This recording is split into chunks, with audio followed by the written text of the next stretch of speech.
ओम शांति। 7 जुलाई 2026 के ईश्वरीय महावाक्य। पहले सुनते हैं मुरली के मुख्य पॉइंट्स।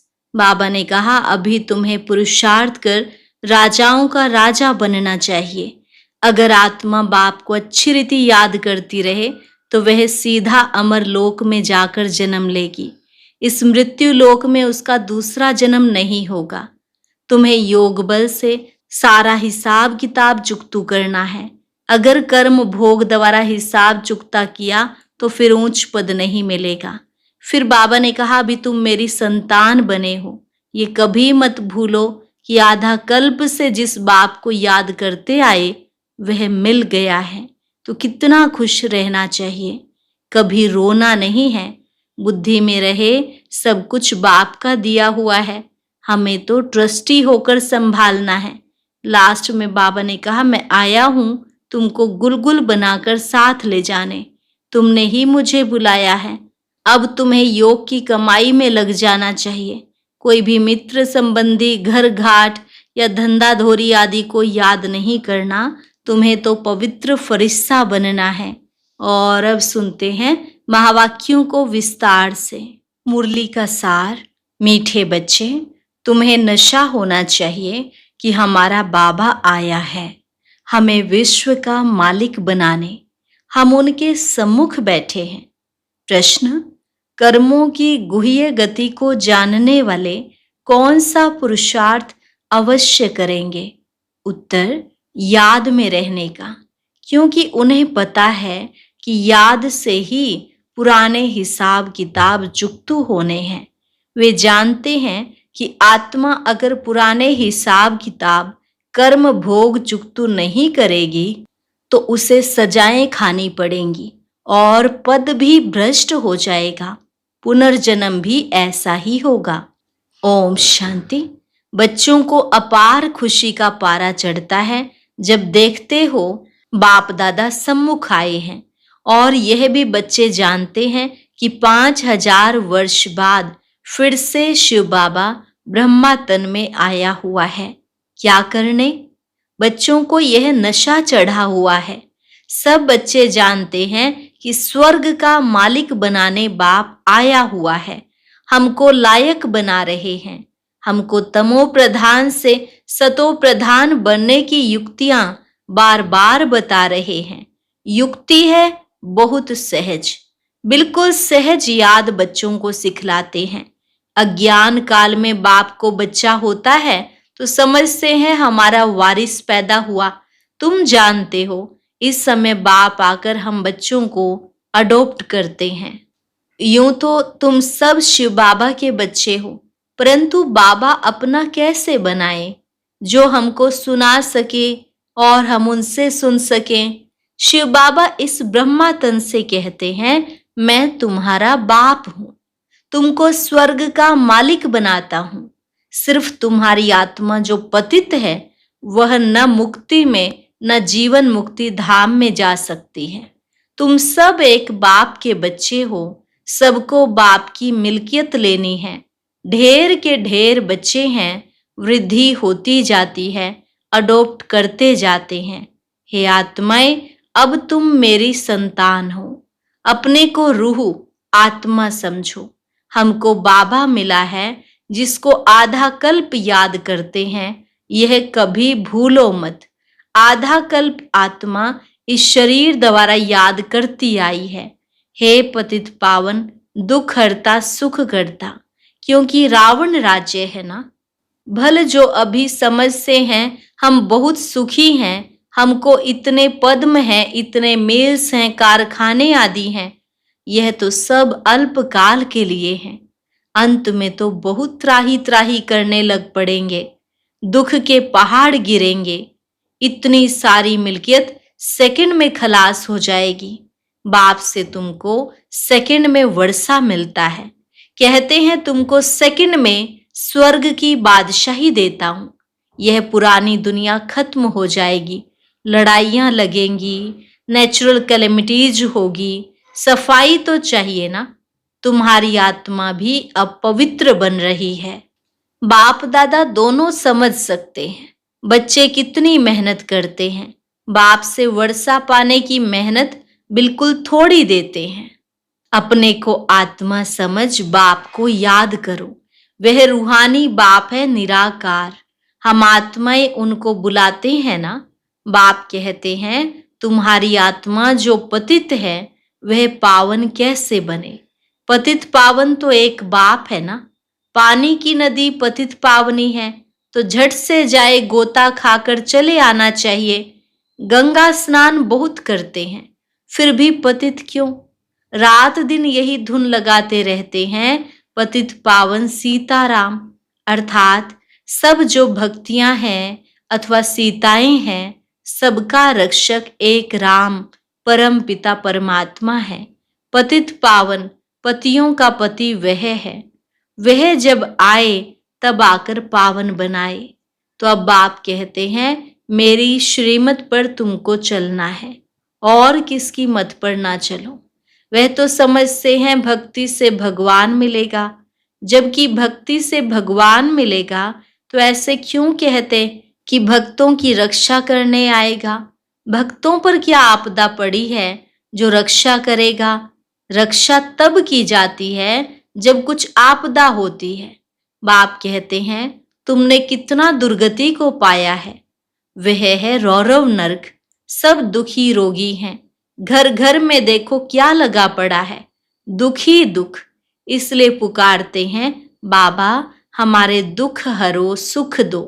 भारत में ही सदा सुख था, अब दुख है। भारत की बात है। और खंड तो है ही अलग, वह तो आते ही बाद में है। कोई 60 जन्म, कोई इनसे भी कम जन्म लेते। 84 जन्म देवता धर्म वाले लेते हैं। तो इस हिसाब से आधा कल्प के बाद जो आएंगे उनको 84 से आधे जन्म लेने पड़ेंगे। ऐसे नहीं कि सब 84 का चक्र खाते हैं। मनुष्यों को तो जो आता सो बोल देते हैं। अब तुम बच्चे बाप द्वारा अविनाशी ज्ञान रत्नों की झोली भर रहे हो। रत्न तो बहुत वैल्यूएबल हैं। बाप समझाते भी बहुत सहज हैं। बाप कहते हैं तुम बुलाते आए हो, हे पतित पावन आकर हमें पावन बनाओ। तो बाप आए हैं। अब तुम समझते हो हम पावन बनेंगे तो स्वर्ग के मालिक बनेंगे।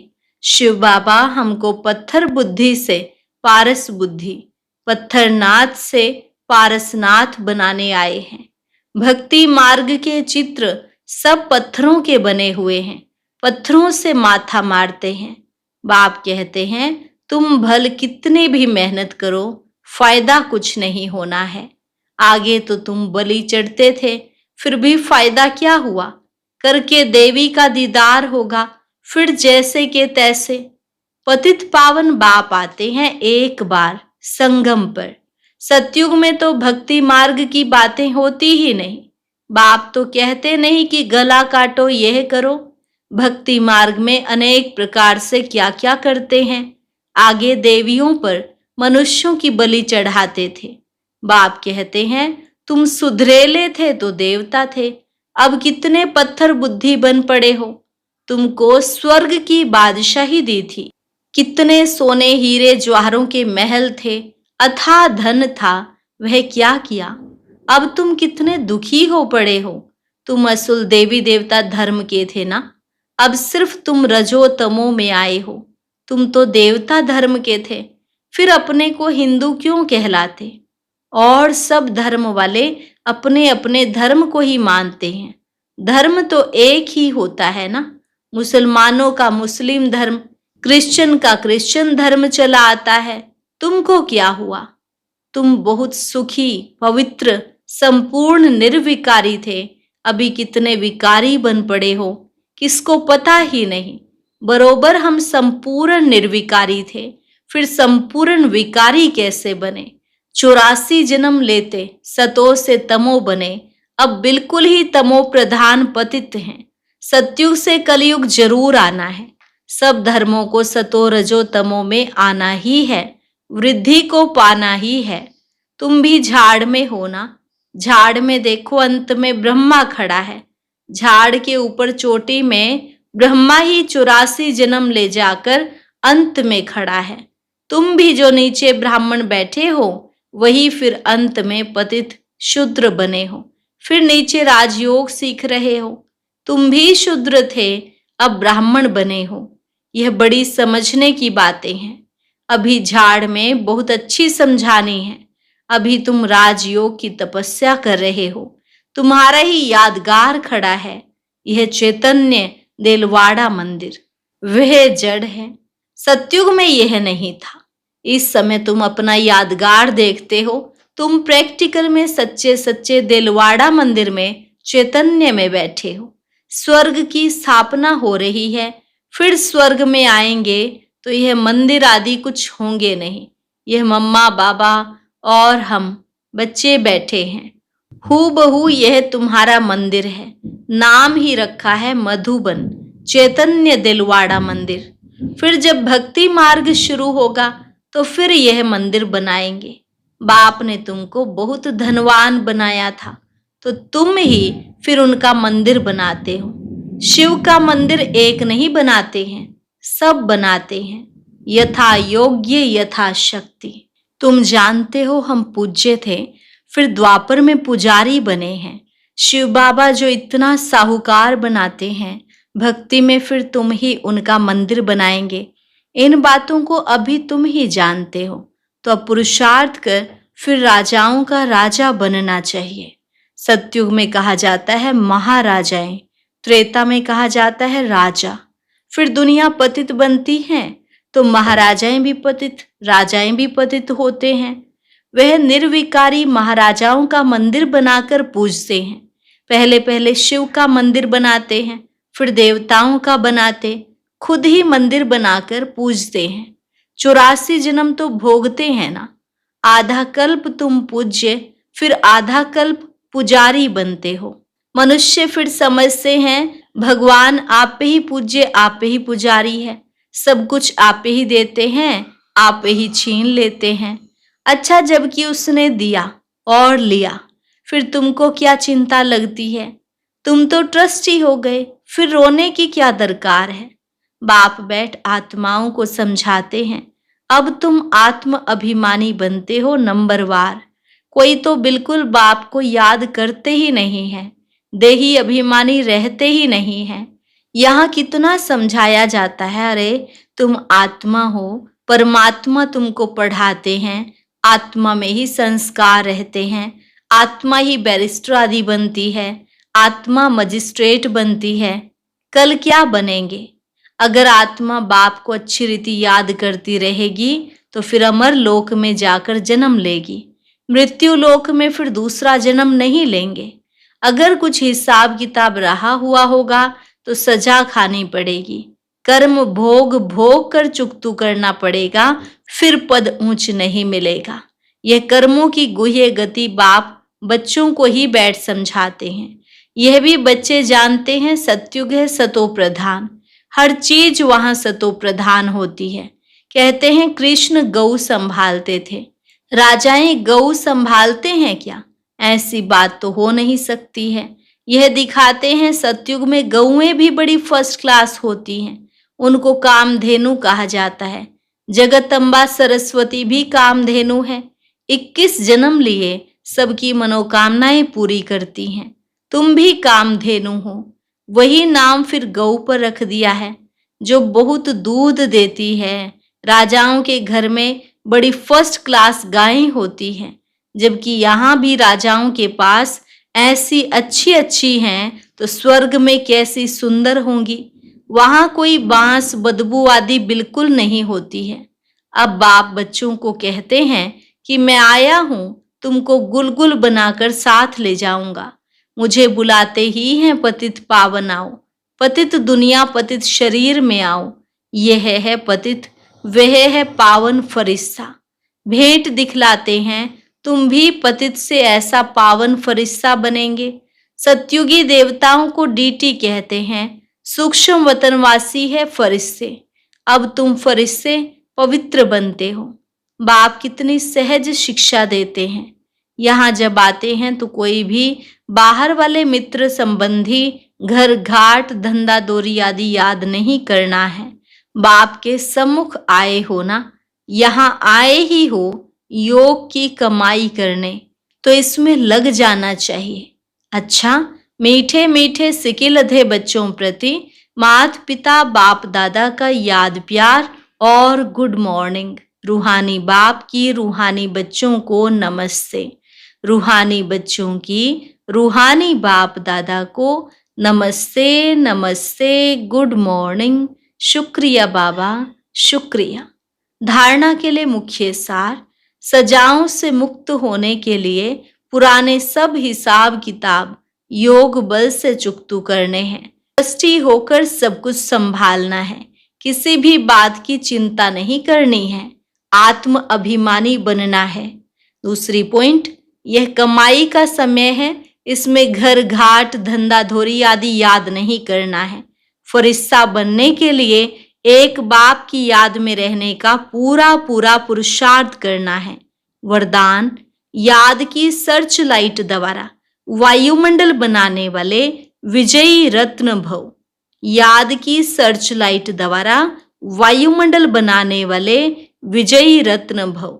सर्विसेबल आत्माओं के मस्तक पर विजय का तिलक लगा हुआ है ही, लेकिन जिस स्थान की सर्विस करनी है उस स्थान पर पहले से ही सर्च लाइट की रोशनी डालनी चाहिए। याद की सर्च लाइट से ऐसा वायुमंडल बन जाएगा जो अनेक आत्माएं सहज समीप आ जाएंगी। फिर कम समय में सफलता 1000 गुना होगी। इसके लिए दृढ़ संकल्प करो कि हम विजयी रत्न हैं, तो हर कर्म में विजय समाई हुई है। स्लोगन, जो सेवा स्वयं को व दूसरे को डिस्टर्ब करे वो सेवा सेवा नहीं बोझ है। जो सेवा स्वयं को व दूसरे को डिस्टर्ब करे वो सेवा सेवा नहीं बोझ है। अव्यक्त इशारे, ज्वाला स्वरूप स्थिति में रहे शक्तिशाली याद का अनुभव करो।